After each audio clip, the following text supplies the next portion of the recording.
Marcus! You don't belong here! You're about to find out who does. Mr. Carter, welcome home. We've been waiting for you. The first thing I noticed was that no one in the car had asked what Isaiah Whitmore had meant to me. Claire had asked what time the service began. Her mother had asked whether the governor might attend. Grant Holloway had asked how many board members would be present, but no one had asked why I had barely spoken since we left Brookhaven, or why I kept my right hand closed around the old brass key in my coat pocket. The key had belonged to my father. By the time we reached the wooded hills outside Hartwell, Virginia, it was the only part of him I was ready to hold. Claire drove with both hands steady on the wheel of her silver SUV. Her posture was precise, almost rehearsed, as if she were already imagining the moment she would step out beneath the cameras. Her mother, Elaine, sat in the passenger seat, checking her reflection in the mirror. Grant sat beside me in the back, wearing a charcoal suit that looked expensive without needing to announce it. The invitation named me and one guest, and I had told Claire that meant her. She insisted Elaine and Grant were only riding with us, and would make their own arrangements at the gate, and I had been too exhausted by the loss to argue. I still had on the dark work jacket I had worn that morning at the Carver Street Library, where my crew had been reinforcing a cracked limestone arch. The jacket was clean, but it carried the faint scent of dust, cedar, and cold metal. Claire had asked me twice to change. The third time, she had stopped asking and begun looking at me the way people look at something they intend to replace. "You could have made an effort today," she said, as the stone walls of Ashbourne Ridge came into view. Her voice was soft enough to sound reasonable. That was one of Claire's talents. She could reduce a person without ever raising her volume. I looked through the window at the iron gates ahead. I did make an effort. Elaine turned slightly. "She means the jacket, Marcus." "He knows what I mean," Claire said. Grant gave a restrained smile, the kind meant to suggest he was staying above a private disagreement while enjoying every second of it. "Appearances matter in places like this," he said. "People decide what belongs before they decide what is true." I looked at him then. He held my gaze without discomfort. Men like Grant rarely showed open contempt. They preferred to present contempt as experience. The SUV rolled beneath the security canopy and stopped beside a glass booth. A white security supervisor stepped out before the engine had fully settled. He glanced through the windshield, saw Grant, and nodded. "Good afternoon, sir." Grant returned the greeting as if the property already knew him. Then the supervisor saw me. His eyes moved from my face to my jacket, and stayed there a little too long. "Which crew are you with?" he asked. "I'm not with a crew." His expression tightened. "Contractors use the east entrance." Claire's fingers pressed against the steering wheel. She knew I was not a contractor for Ashbourne Ridge. She knew I had been invited. Still, she said nothing. I handed the supervisor my driver's license. It read Marcus Reed Carter, the legal name I had used since I was 9. He studied it, entered something into his tablet, and frowned. "You're not on the guest list. Try the Whitmore family record linked to Marcus Reed Carter." The supervisor looked up. For the first time, he seemed uncertain. Before he could search again, another guard approached Grant's window and asked whether he was attending with the Holloway party. Grant said yes, although no Holloway party existed on the list. The guard waved as though that answer was enough. No one asked him to step outside. No one searched his bag. No one asked why he was there. The supervisor returned my license, but did not open the gate. "I'll need you to exit the vehicle while we verify this." Claire finally spoke. "Marcus, please don't turn this into something bigger." I felt something quiet settle inside me. Not anger. Anger would have been warmer.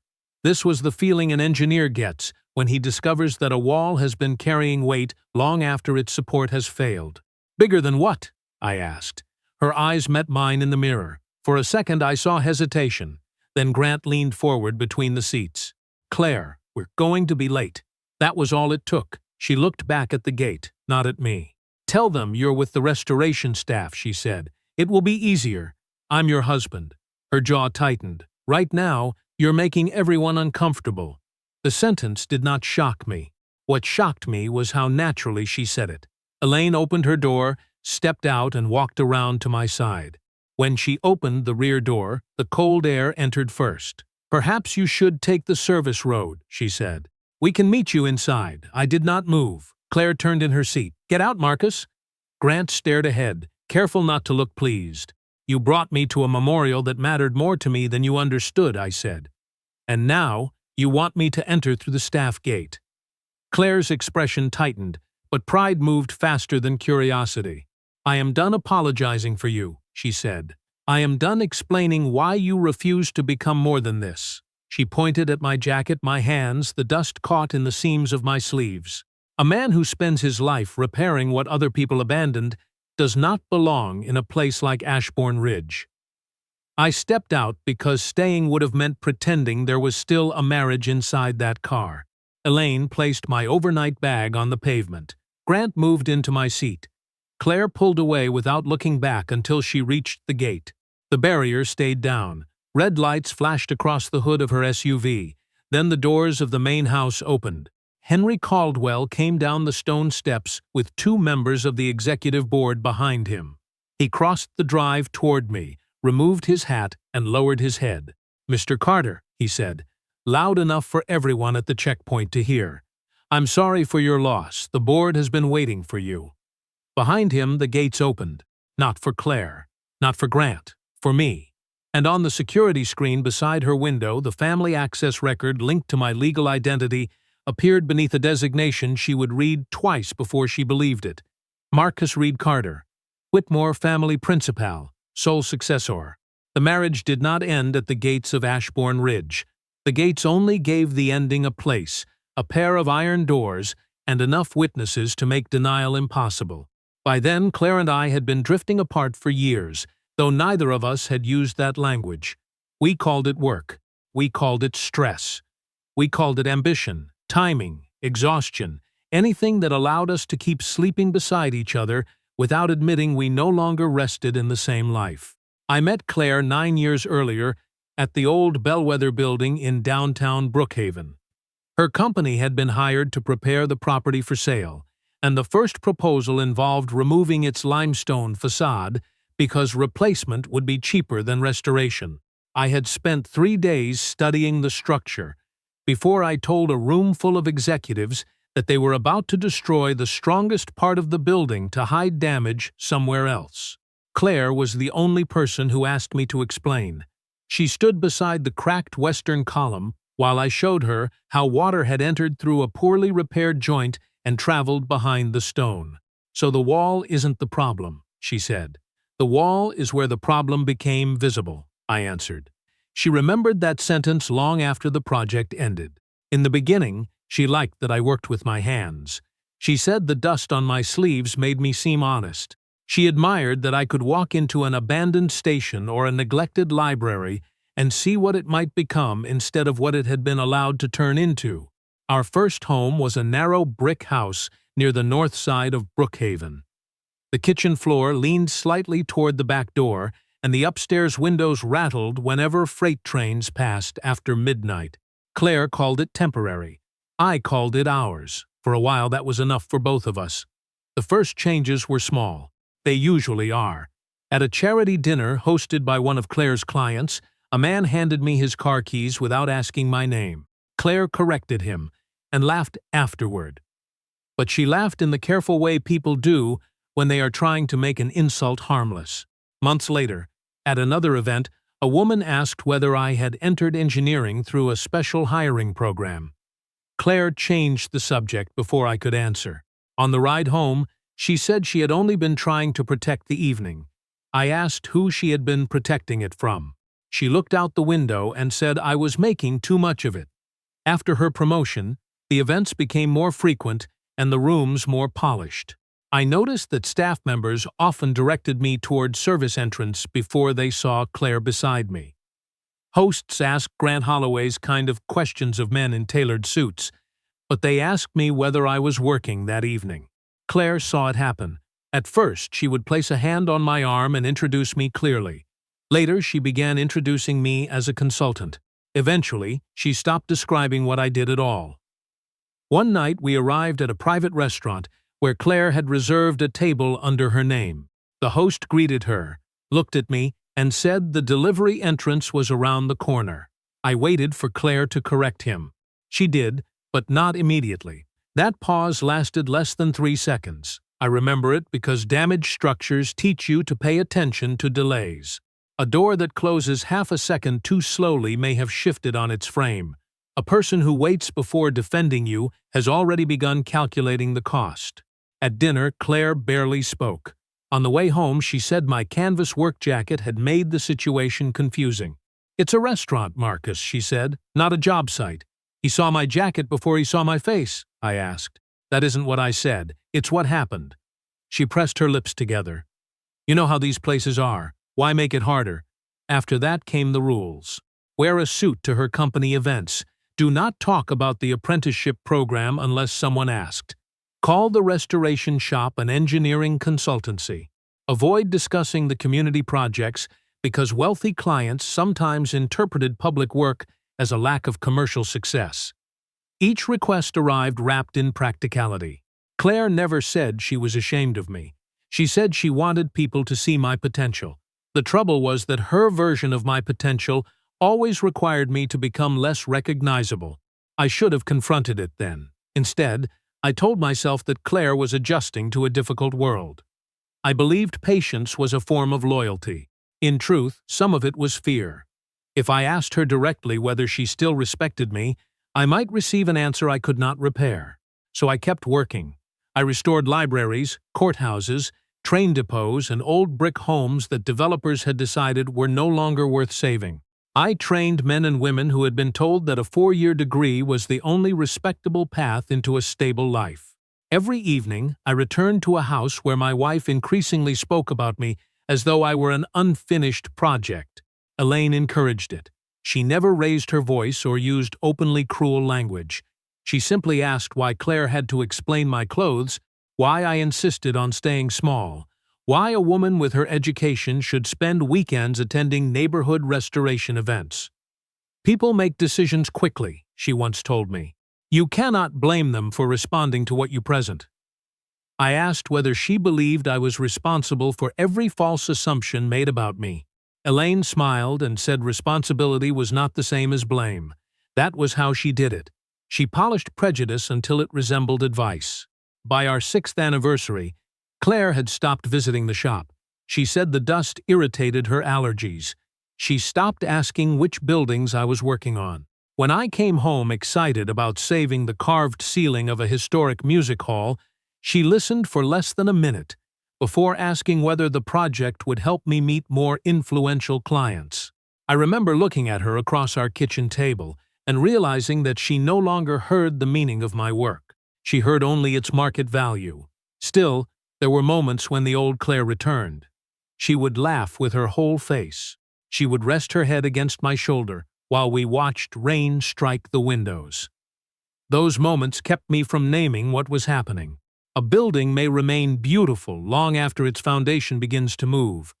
Beauty can be persuasive that way. It can make people ignore the sound beneath the floorboards. The invitation from Grant Holloway arrived on a Thursday morning. Claire read it twice before showing me. Holloway Meridian Capital was hosting a private reception for senior figures in real estate and infrastructure.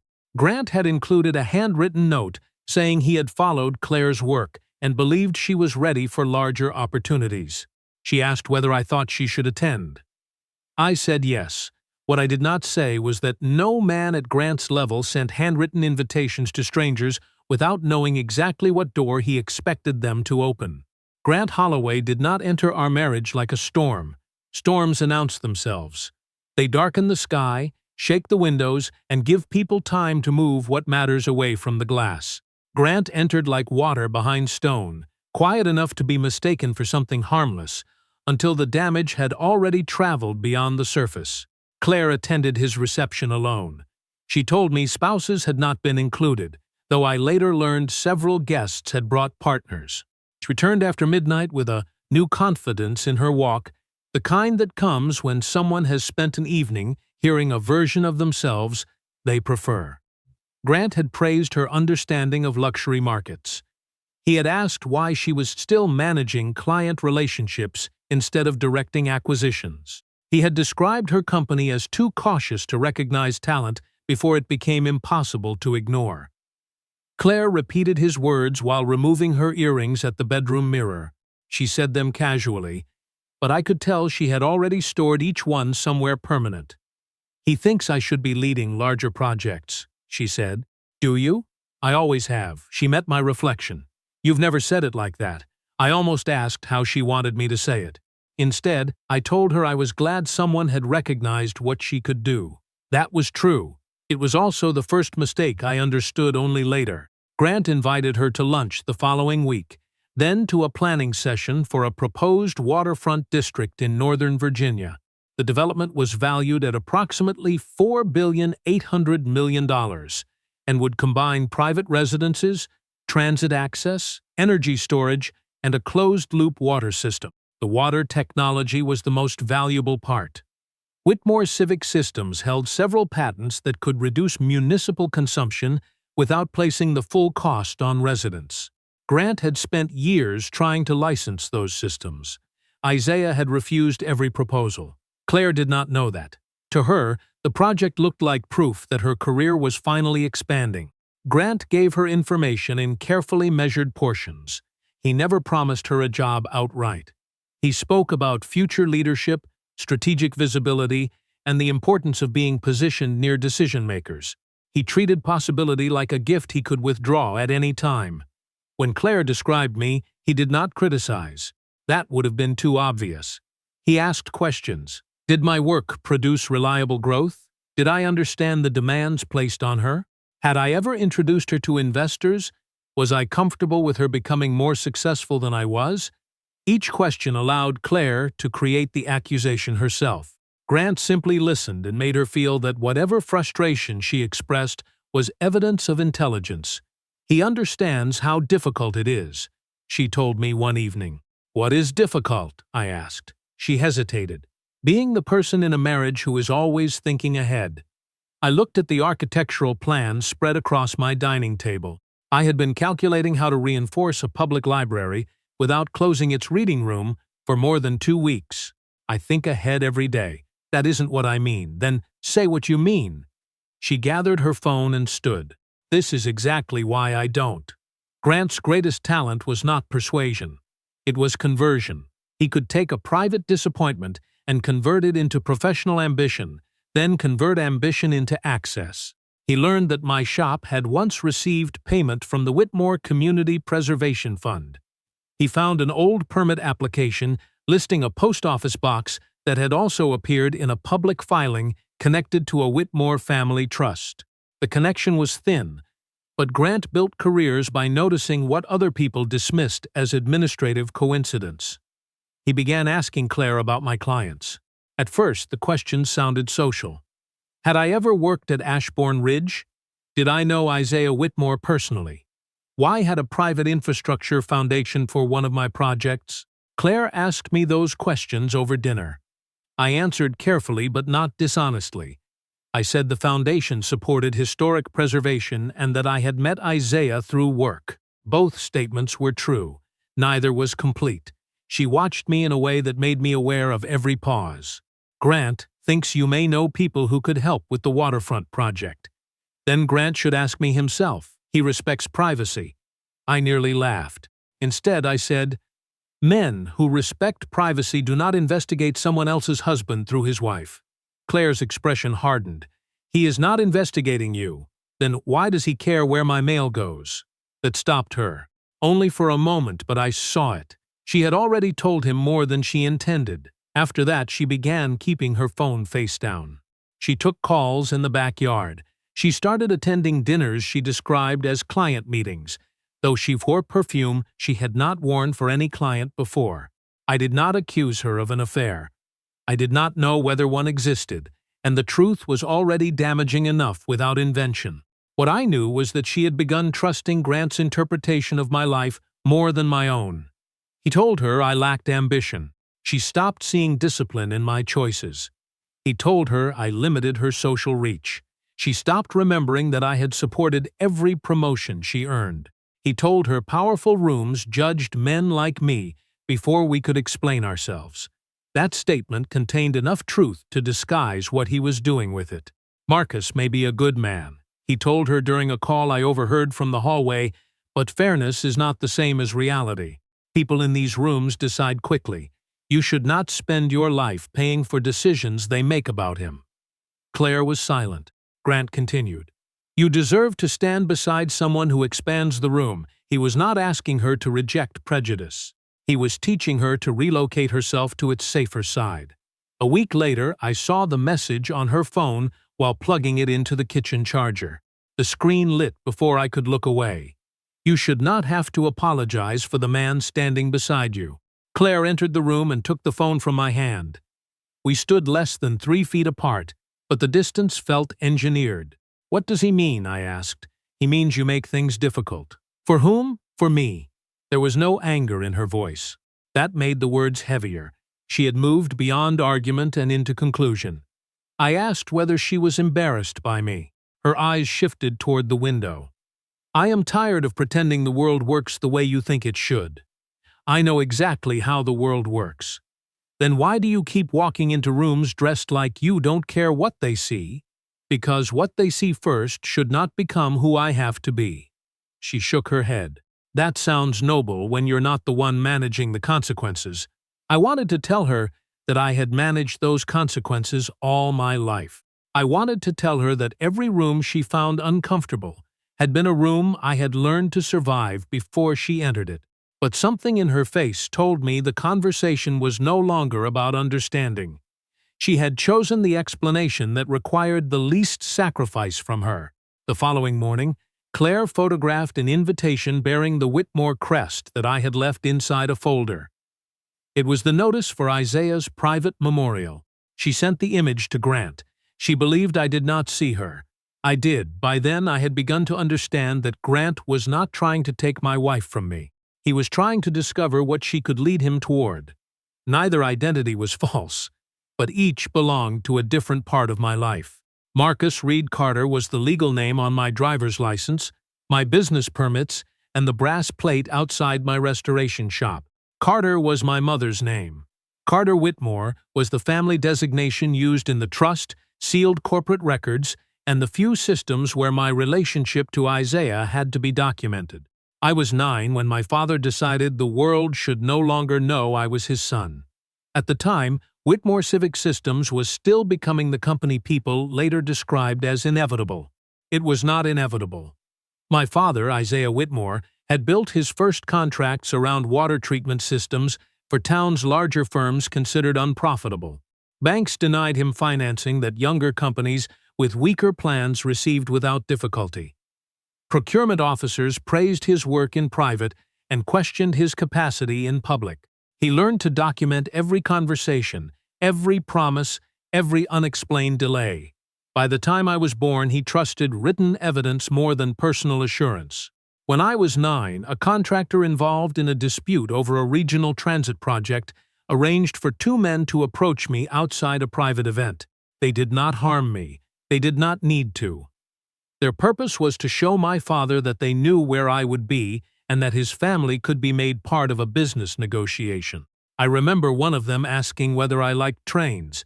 I remember the grip of my father's security director on my shoulder when he pulled me back. Most of all, I remember my father kneeling in front of me later that night and trying to hide the fear in his face by speaking too slowly. Within a month, my school records had changed, our public family photographs disappeared, and I began using my mother's last name. Lillian Carter accepted the decision because she understood what fear had done to Isaiah. She did not agree with everything that followed. My mother was an architect who specialized in preserving structures that communities could not afford to lose. She believed privacy should create freedom.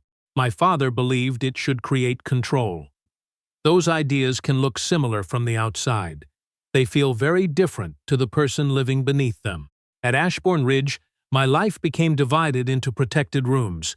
I was allowed to learn how the company worked, but not to attend public ceremonies. I sat in on engineering reviews under the title of research assistant. Executives who did not recognize me explained my own father's decisions as though I were temporary staff.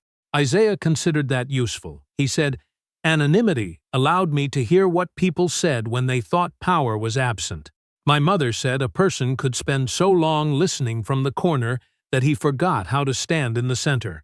She died when I was 26 after a brief illness that changed faster than any of us were prepared to understand. Afterward, my father and I became careful with each other. We spoke often but said little that carried risk. He wanted me inside Whitmore Civic Systems. I wanted to build something whose value did not come from his name.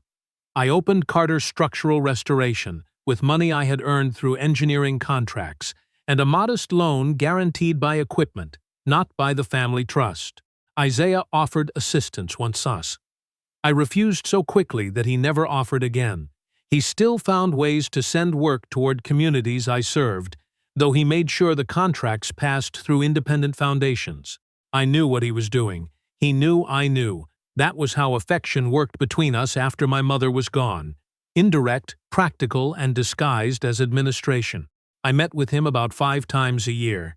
Sometimes at Ashbourne Ridge, sometimes in quiet offices after the staff had left, and once at a roadside diner where no one looked twice at the older black man, reading infrastructure reports across from the younger one in a work jacket. He asked about Claire from the beginning. At first, he was relieved that she loved the life I had chosen. Later, he noticed the changes before I admitted them. "Tell her," he said during one of our last dinners, "not because she has earned the information, because a marriage cannot be honest when one person controls the map." I told him I was protecting what Claire and I had built. From what? From the Whitmore name. He considered that. Or are you protecting yourself from learning what she would do with it? I did not answer. The truth was that my reasons had changed over time. In the beginning, I wanted to know that Claire loved Marcus Carter. Then the company became more valuable, the family more private, and the risk of disclosure more complicated. Later, when Claire began measuring people by status, the secret became a test I never admitted I was giving her. Each year I found another reason to wait.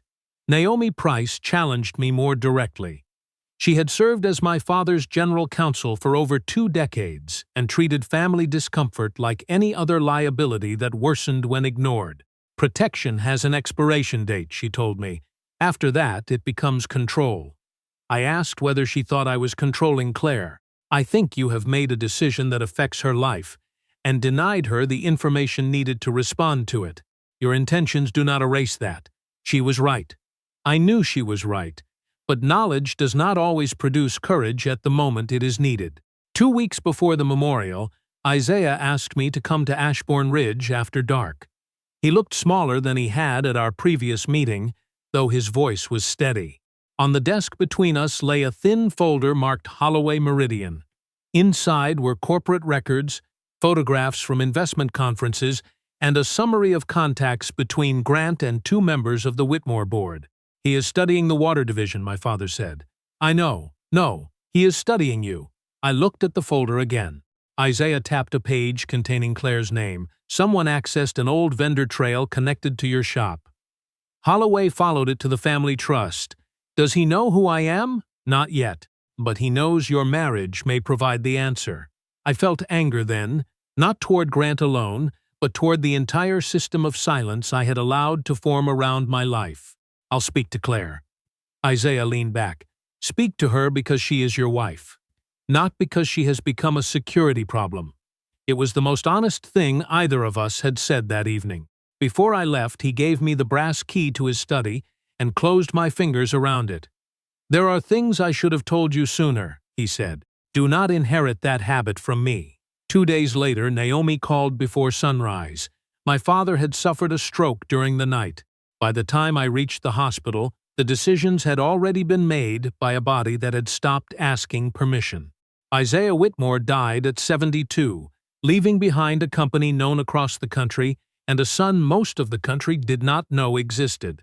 Henry walked beside me from the security gate to the main house without asking what had happened in Claire's SUV. That restraint was one of the reasons my father trusted him. Henry had managed Ashbourne Ridge for nearly 30 years and understood that dignity sometimes meant allowing a person to reach the next room before asking why he was bleeding inside. Gravel shifted beneath my boots.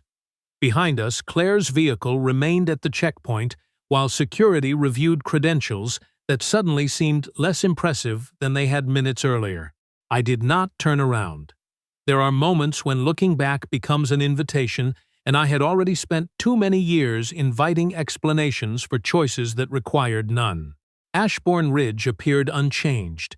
The southern lawn still descended toward the cedar grove. The fountain my mother had redesigned still moved water through 3 shallow stone basins. Yet the house felt altered by my father's absence. A building can retain every wall and still lose the person who gave its rooms direction. Naomi Price waited in the West Hall. She wore a dark navy suit and held no folder, no phone, nothing that might make grief look like a scheduled matter. She embraced me once firmly, then stepped back. "I am sorry, Marcus. How long did he know? About Holloway, about all of it." Naomi's eyes moved briefly toward the windows. "Long enough to prepare, not long enough to fix it for you." She led me to my father's study. The brass key opened the door, though it had never truly been locked to me. Isaiah's desk remained arranged with the severe order he imposed on objects whenever people became difficult. A fountain pen lay parallel to a closed legal pad. His reading glasses rested beside a photograph of my mother standing in front of a train station she had helped preserve. On the center of the desk were 3 items: a handwritten letter, a black storage device with no network capability, and a sealed envelope bearing Naomi's signature. "The succession briefing will begin when the directors arrive," she said. "This is separate." I opened the letter first. My father's handwriting had weakened near the end, but the sentences were unmistakably his. "Marcus, if you are reading this, then I have left you 2 things I spent my life confusing: power and responsibility. They are not the same. One can be transferred by signature. The other must be accepted in public." I read the line twice. The rest of the letter did not contain an apology in the way most people would recognize one. Isaiah apologized through precision. He admitted that hiding me had protected my safety but narrowed my choices. He admitted that he had allowed fear to become a family policy.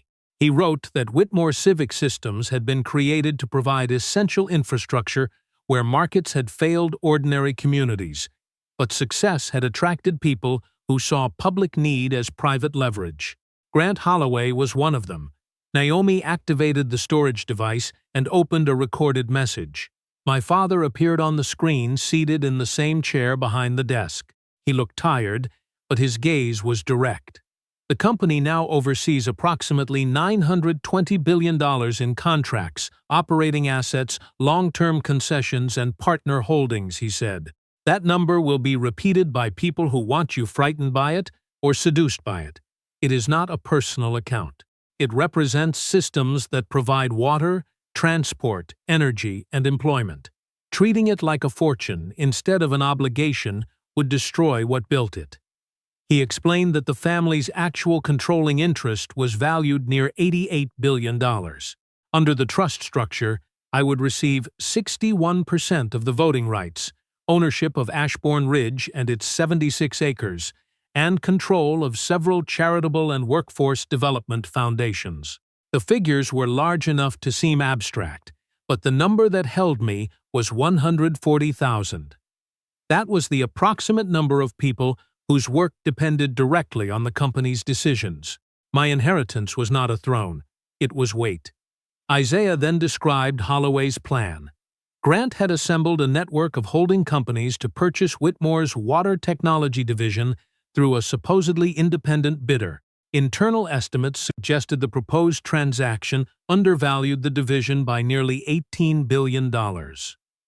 Once transferred, essential patents could be licensed back to municipalities at higher rates, turning public infrastructure into a recurring private toll. 2 board members had quietly supported preliminary negotiations. My father had blocked them, but had not removed the directors because he was still collecting evidence. "You will have enough information to destroy reputations," he said from the screen. "Do not mistake destruction for governance. Release what protects the company. Preserve what serves only humiliation. A man proves nothing by becoming efficient at cruelty." The recording ended. For several seconds, I heard only the clock above the fireplace. Naomi did not rush to fill the silence. Did he expect me to take over immediately? I asked. No, that surprised me.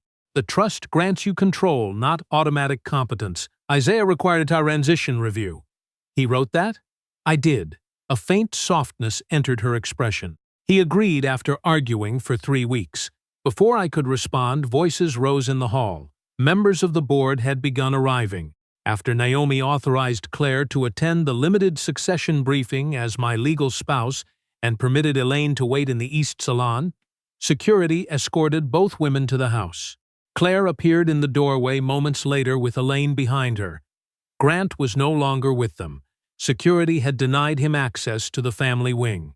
Claire's face looked drained, but her posture changed when she saw the desk, the documents, and Naomi standing beside me. She crossed the room slowly. "Marcus," she said, using the gentleness she had abandoned somewhere before the gate. "Sweetheart, we need to talk." She reached for my hand. I moved it before she touched me. The motion was small. Her reaction was not. Her eyes filled with something between fear and calculation, and for a moment I could not tell which emotion had arrived first.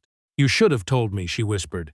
"Yes," I said, "I should have." The admission unsettled her more than denial would have. Claire glanced at Naomi, then at the sealed documents on the desk. "We are still married." "We were married at the gate." Her breathing changed. I was angry. "You were certain." Elaine stepped forward. "This is not the time for hostility." Naomi turned toward her.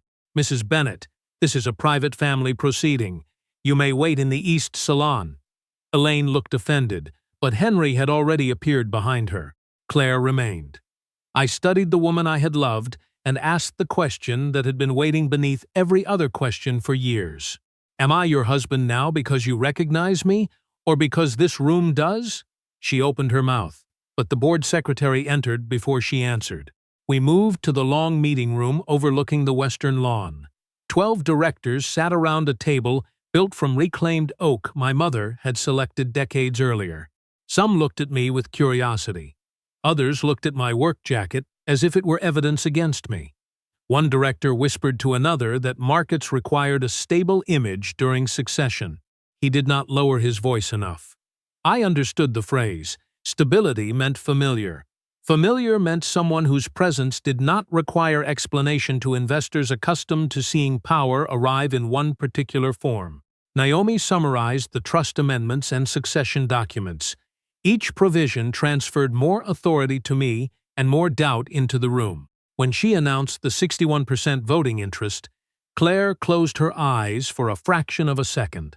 When she described the restrictions preventing spouses or outside partners from accessing family shares without my written approval, her hand tightened around the edge of the table. Then Naomi reached the final provision. Before assuming the chairmanship, I would have to present a credible transition plan, accept an independent governance review, and demonstrate that I understood the operational consequences of control. For the first time that day, I felt relief. My father had not left me an empire and demanded obedience. He had left me a choice and required proof. Then Naomi placed the Holloway file before the board. "There is one further matter," she said. "An external party has been attempting to influence this succession through Mr. Carter's marriage." Every face turned toward Claire. She looked at me as if I had arranged the room to punish her. I had not. But as I watched the color leave her face, I understood that my father's succession plan had given me more than ownership. It had placed a private betrayal at the center of a public crisis, and every decision I made from that moment forward would reveal whether I had inherited Isaiah's values or only his power. Claire waited until the board recessed before following me into the glass corridor overlooking the west garden. The fountain below moved steadily through the stone basins my mother had designed, indifferent to inheritance, betrayal, and the fact that my marriage had become a matter of corporate security. Claire closed the door behind us. "How could you do this to me?" she asked. There were many things she might have meant, but her eyes kept moving toward the meeting room. "Do what?" "Let me live beside you for 7 years without knowing who you were." Her voice trembled, though not entirely from grief. "You watched me worry about our future, and measure every promotion against it. You let me believe we were building from nothing while you had all of this waiting. I did not have all of this, I said. Not in the way you mean. That does not make it better. She was right. The truth about the company did not erase the lie inside our home. I had earned my income. I had paid our bills from the restoration shop, and I had never allowed Claire to carry more than her share. But I had controlled the map of our marriage. I knew where the hidden roads led. She did not even know they existed. I should have told you, I said. Claire seemed almost disappointed that I had not defended myself. When, years ago, before or after you decided to test me, the word landed cleanly because it was accurate. I never called it a test. You did not have to. She stepped closer.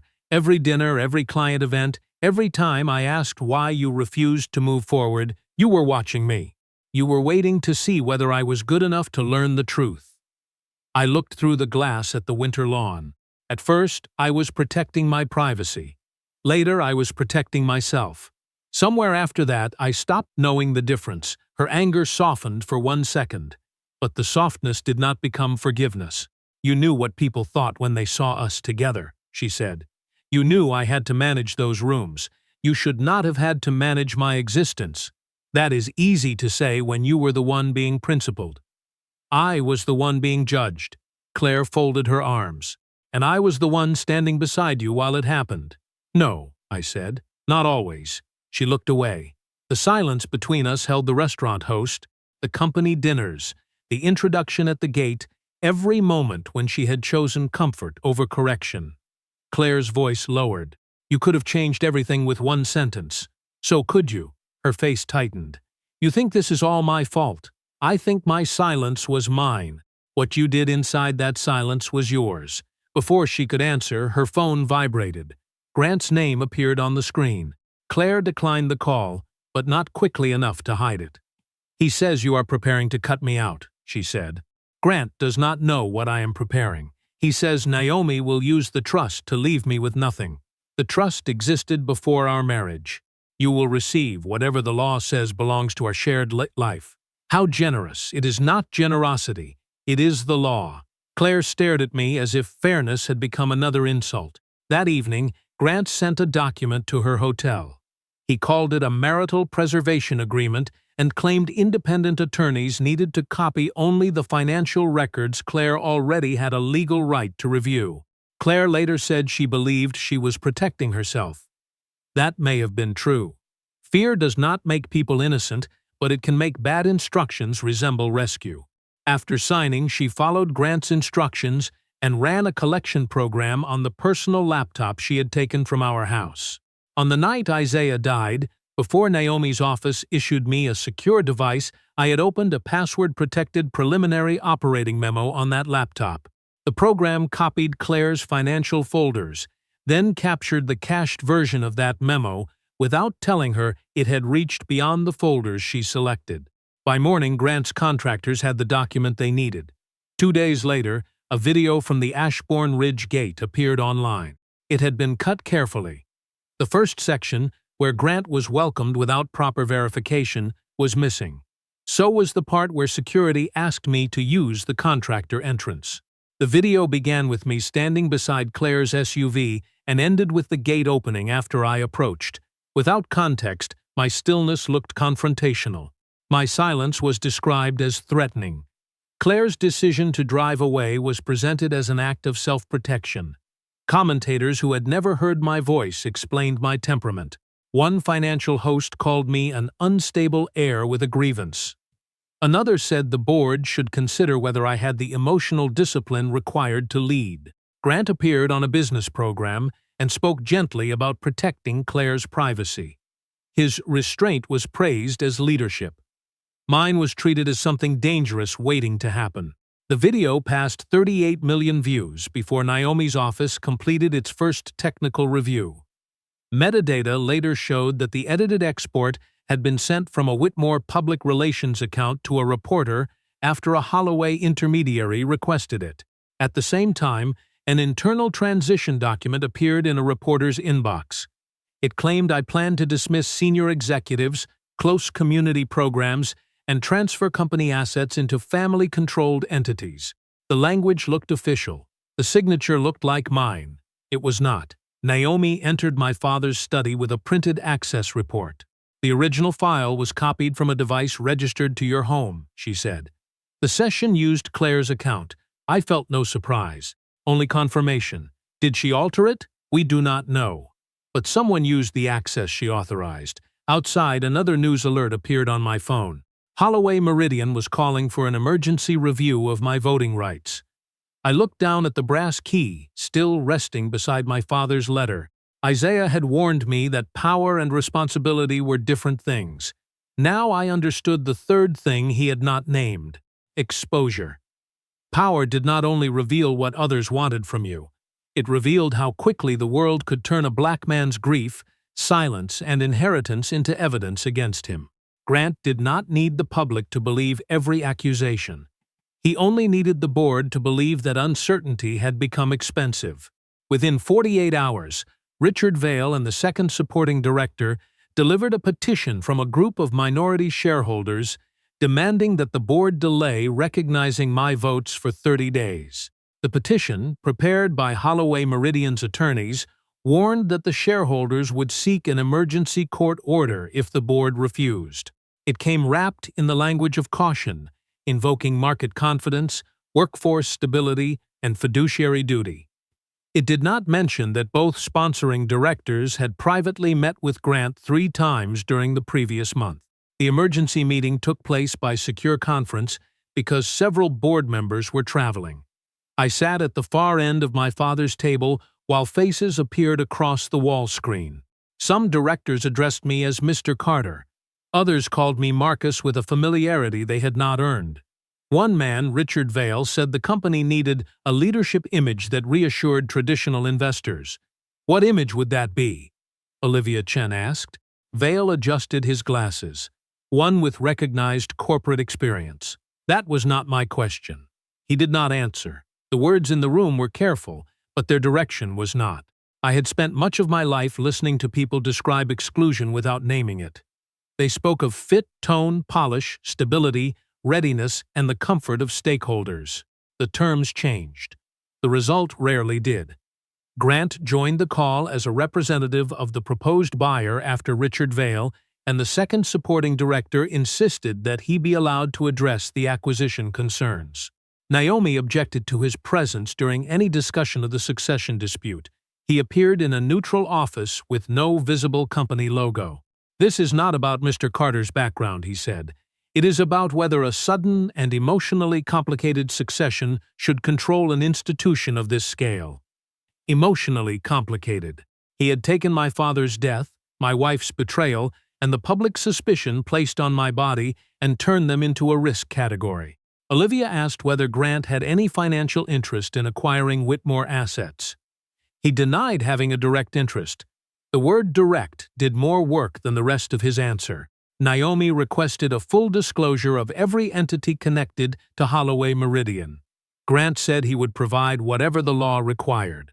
The meeting ended without a vote because Olivia insisted the board review the evidence first. Still, the delay worked in Grant's favor. Markets do not need conclusions to become nervous. They only need repetition. By the end of the week, suppliers were calling for reassurance, municipal partners were asking whether projects would continue, and senior employees were forwarding anonymous rumors about layoffs. The forged transition plan claimed I intended to eliminate nearly 9,000 positions. In reality, the number did not appear in any document my father or I had approved. But false figures travel faster than careful denials because fear prefers a number it can repeat. I spent the next 3 days in meetings with division heads. Some were surprised that I understood the engineering systems they managed. Others seemed unsettled that I asked operational questions instead of discussing the family legacy. One executive explained a regional water network to me in simplified terms until I completed his cost model before he did. He apologized afterward. "I did not know your background," he said. "You had my resume." He looked down.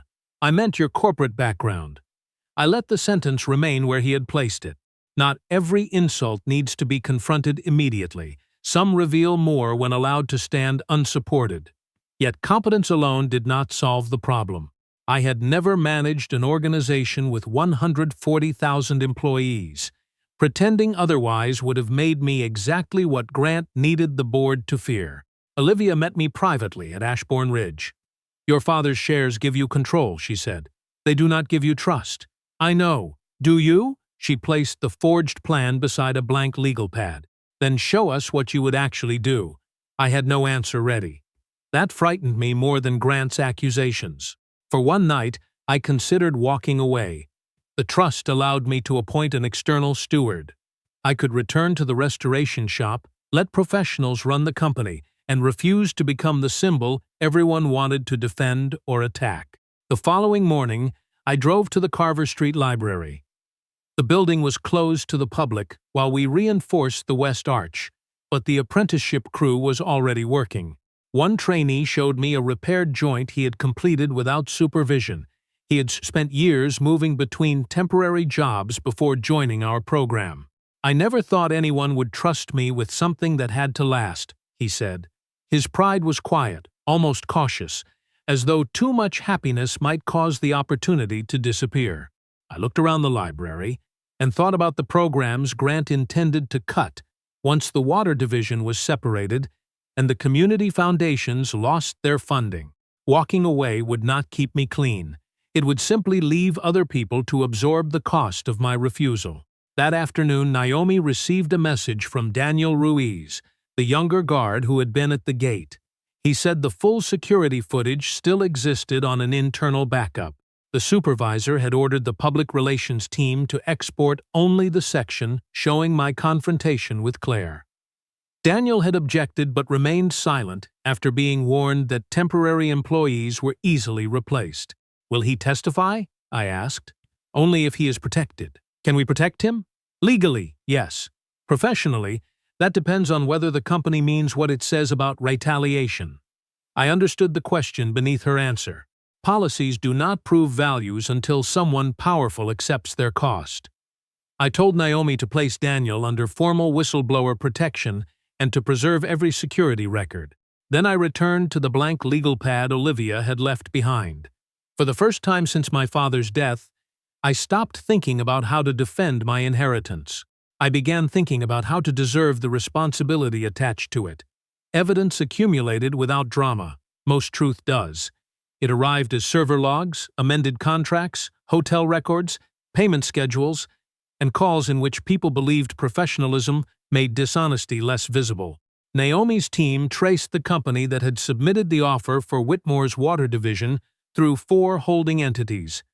The final beneficial owner was a fund controlled by Grant Holloway. 2 board members had received consulting payments routed through separate advisory firms. The forged transition document had been copied from a legitimate operational draft, altered on a server used by a Holloway contractor, and returned to the press with my electronic signature attached. Claire had not written it. She had provided the door through which it traveled. That distinction mattered legally. It mattered less emotionally. After Claire's attorney learned that Grant's contractors had used her count, Claire turned over her phone and cloud backups under a written preservation agreement, allowing Naomi's team to recover the messages between them. Some contained private disappointments that belonged to our marriage and nowhere else. Others showed his method clearly. He praised her when she shared information, withdrew attention when she hesitated, and framed each new request as proof that she was ready for a larger life. In one message, Claire asked whether they would still be together after the acquisition. Grant replied that he wanted to build something permanent with her. A Holloway compliance officer, who had objected to the altered documents, also preserved an internal deal review recording and delivered it through counsel.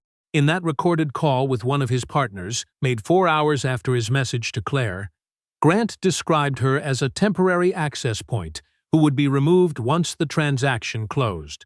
I listened to the call once. I did not need to hear it again. Naomi closed the file. "We have enough to stop the transaction and refer the criminal issues." And Claire? Her authorization created access.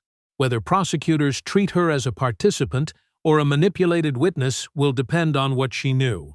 On the desk lay hundreds of private messages. If released, they would destroy her professionally before any court reached a conclusion. They would also satisfy millions of people who had turned our marriage into entertainment. Our lawyers believed we could disclose far more of the material in response to the public accusations. But doing so would have exposed private information unrelated to the scheme. Yet not every true fact belongs to the public. My father's final letter contained a line I had avoided because it demanded more discipline than anger did. Preserve what protects the institution. Withhold what serves only humiliation. I asked Naomi to separate the evidence into 3 groups. The first would go to investigators. The second would go to the board. The third, containing personal material irrelevant to the scheme, would remain sealed. You know people will say you are protecting her, Naomi said. I am protecting the line between accountability and spectacle. That line will not protect you from criticism. It is not supposed to. Claire agreed to meet me in a private conference room at her attorney's office. She looked smaller without the certainty she had carried at the gate. Not physically. Certainty has a way of filling space, and hers was gone. I placed a transcript of Grant's call on the table. She read the first page, then stopped. Is this real? Yes, her eyes moved across the words again. He said we had a future. He said what kept you useful. Claire pressed her hand against her mouth, not to hide tears but to steady her breathing. I knew something was wrong, she said after a long silence. Not this, but enough. I waited. He asked too many questions.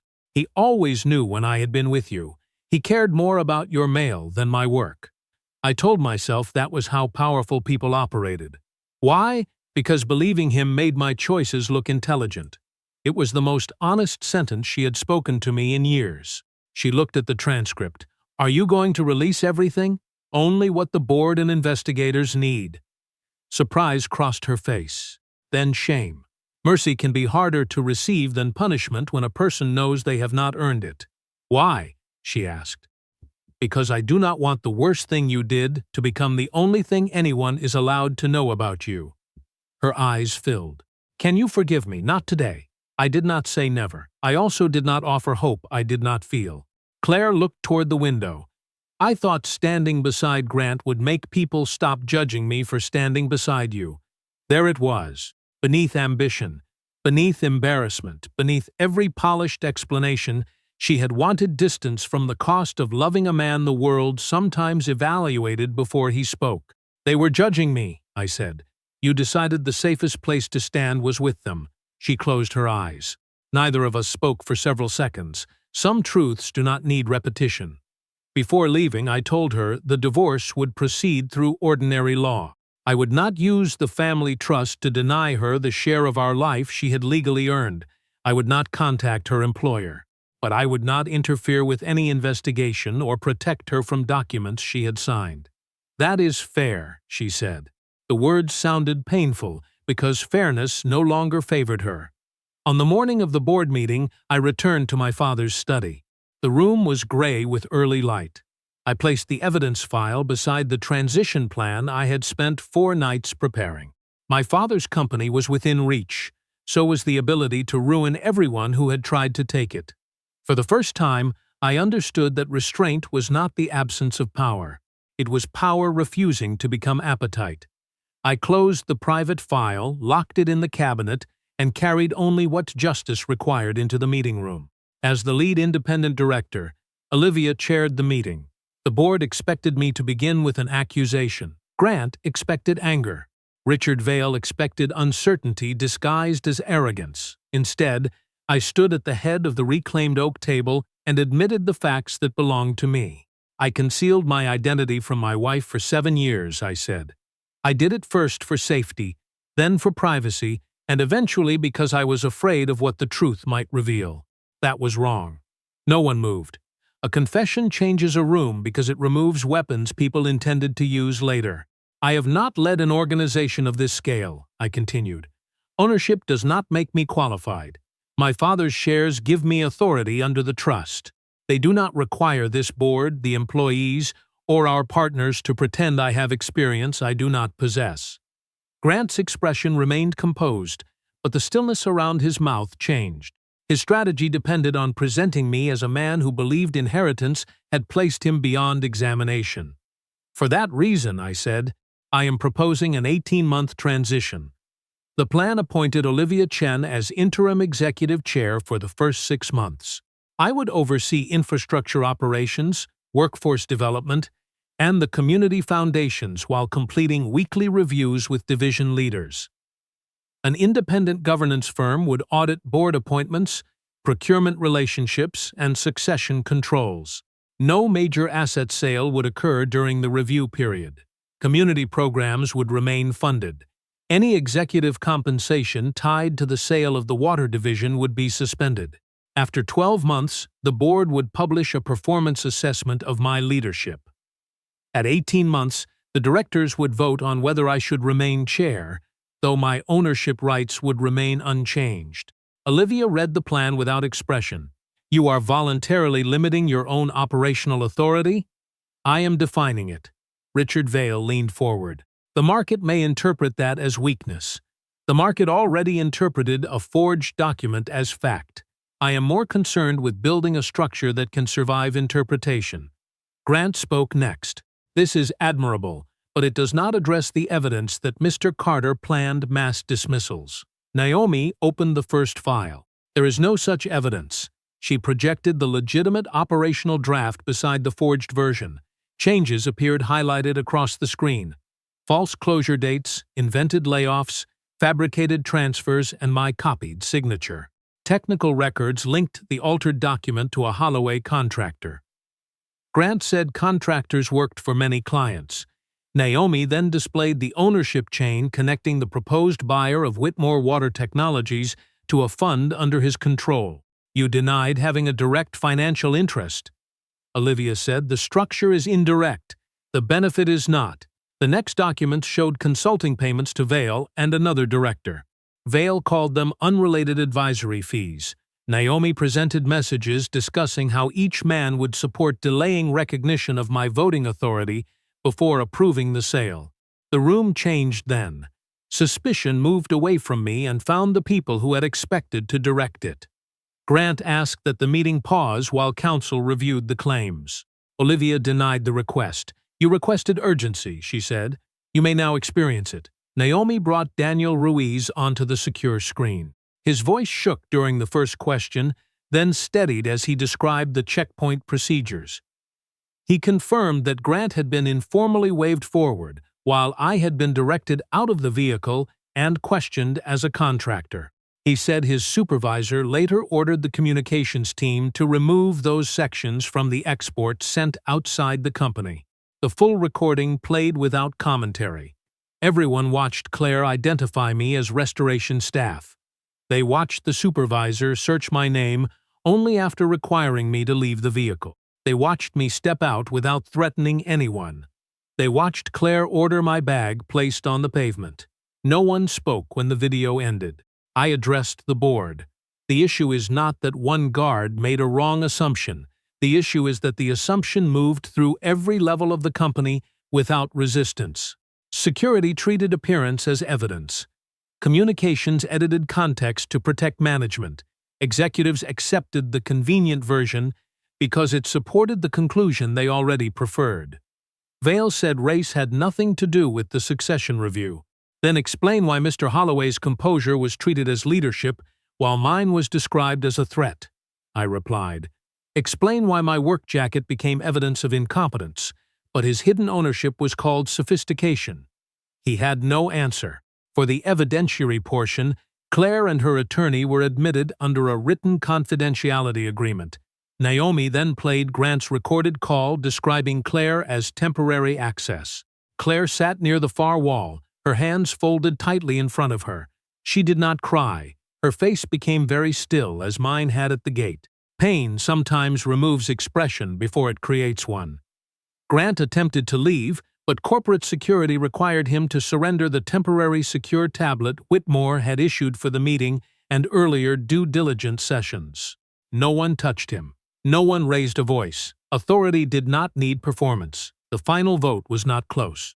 The board rejected the water division sale, removed Vail and the second director from all committee duties, recognized my voting rights without delay, approved the 18-month transition, and referred the evidence to federal and state investigators.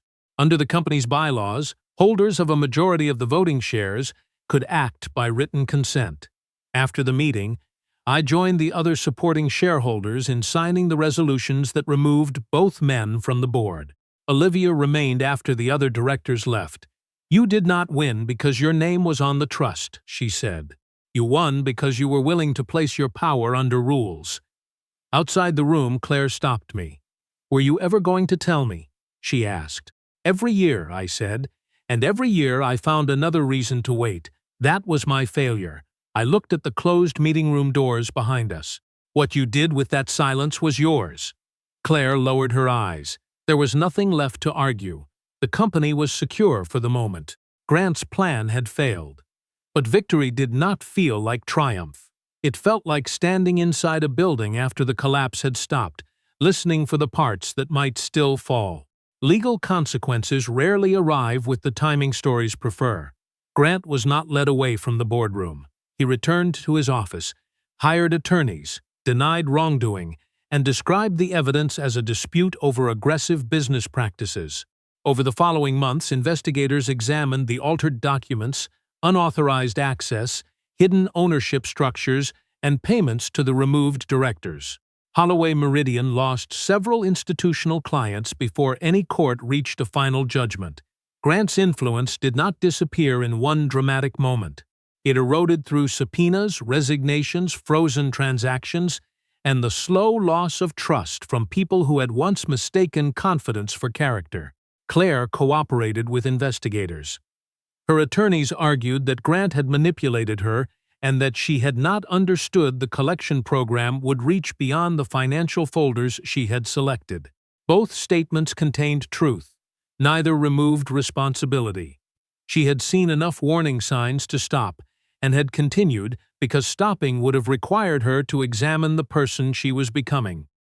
Our divorce took 8 months. There were no secret clauses, no effort to leave her without a home, and no campaign to destroy her career. She received the share of our jointly earned property provided under Maryland law.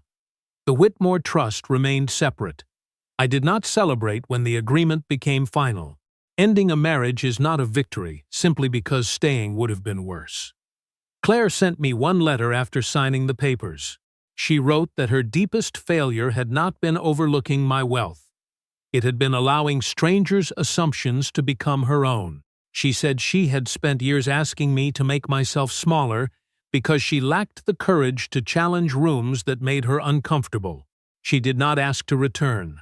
I respected her more for that than I would have respected another apology built around what she had lost. I did not answer immediately.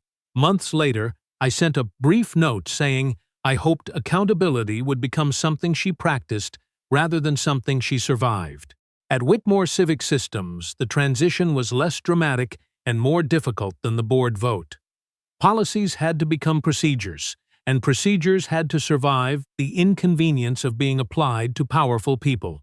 The company replaced discretionary checkpoint screening with documented, uniform verification standards. Clothing, job title, and appearance could no longer be used as informal reasons for additional searches. Every denied entry required a recorded explanation. Security employees received a protected channel for reporting unequal treatment, including orders given by supervisors. The manager responsible for editing the gate footage was removed after an independent review. Daniel Ruiz was not promoted as a reward for remaining silent. He completed compliance training, testified fully, and later joined the internal standards team because he had demonstrated that people could correct a failure without pretending it had never happened. The community foundations remained funded. We converted an unused warehouse near Brookhaven into the Carter Whitmore Trade Institute. It offered paid training in structural restoration, electrical systems, water infrastructure, green construction, and project management. The program was designed for adults whose ability had been overlooked because their resumes did not fit traditional expectations. No one was promised success. They were given instruction, tools, wages during training, and the chance to be evaluated by the quality of their work. Whitmore also created a restoration fund for libraries, water systems, historic neighborhoods, and small contractors that had struggled to compete for major infrastructure projects. We did not lower engineering standards. We removed barriers unrelated to engineering. Olivia served as interim chair for 6 months, exactly as proposed. She challenged me in every review and rejected 2 of my early recommendations because I had moved too quickly. At first, I took that personally. Then I remembered that a board willing to disagree with me was safer than one trained to fear my shares. By the end of the first year, employee retention had improved. The water division had secured 3 municipal partnerships without raising household rates, and the independent audit had removed several undisclosed conflicts from procurement. The results did not prove I was destined to lead. They proved that leadership could be measured. I continued visiting Carter Structural Restoration.